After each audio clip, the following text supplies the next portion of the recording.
1938થી કાર્યરત જગદીશ ફરસાણ કે જેના વડોદરા શહેર જ નહીં અલગ અલગ શહેરોમાં અલગ અલગ જિલ્લાઓમાં જેના આઉટલેટ છે. આ જગદીશ ફરસાણ કે જ્યાં તમામ સૂકો નાસ્તો મળે છે, ફરસાણ મળે છે. શહેર નજીક કાલોલ પાસે જ્યારે જગદીશ ફરસાણનું નવું આઉટલેટનું ઉદ્ઘાટન થયું હોય તે વેળાએ કેન્દ્રીય મંત્રી નીતિન ગડકરીજી મહેમાન બન્યા, એટલે કે ટૂંકી મુલાકાત કરી છે. કેન્દ્રીય મંત્રી નીતિન ગડકરી પોતાનો કિંમતી સમય ફાળવી કાલોલ નજીક નવા આઉટલેટનું ઉદ્ઘાટન, જગદીશ ફરસાણના નવા આઉટલેટના ઉદ્ઘાટન પ્રસંગે તેઓ ઉપસ્થિત રહ્યા. સાથે જ કલ્પેશભાઈ કંદોએ સાથે વાતચીત કરતા તેઓએ ભાખરવડી અને લીલો ચેવડો કે જે વડોદરા શહેરની ઓળખ છે તે ચાખ્યો પણ ખરો. ચાખતા ટકોર પણ કરી કે હવે આપણે વડોદરા પૂરતું સીમિત નથી રહેવાનું, ભારતભરમાં આપણા આઉટલેટ ખુલવા જોઈએ અને કંઈક કામ હોય તો અમને જણાવજો. કેન્દ્રીય મંત્રી નીતિન ગડકરીએ તેવું પણ કહ્યું અને એક શુભેચ્છા મુલાકાત પણ કરી છે.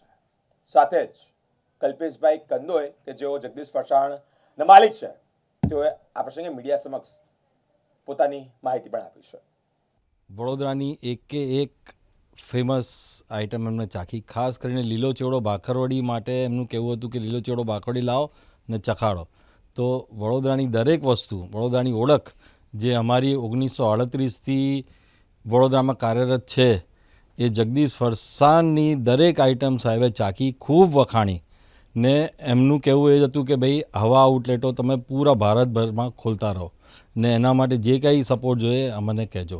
એટલે અમે તો ખરેખર બહુ આનંદ થયો છે મને કે સાહેબે આટલું અમારું સાંભળ્યું એવી વસ્તુ.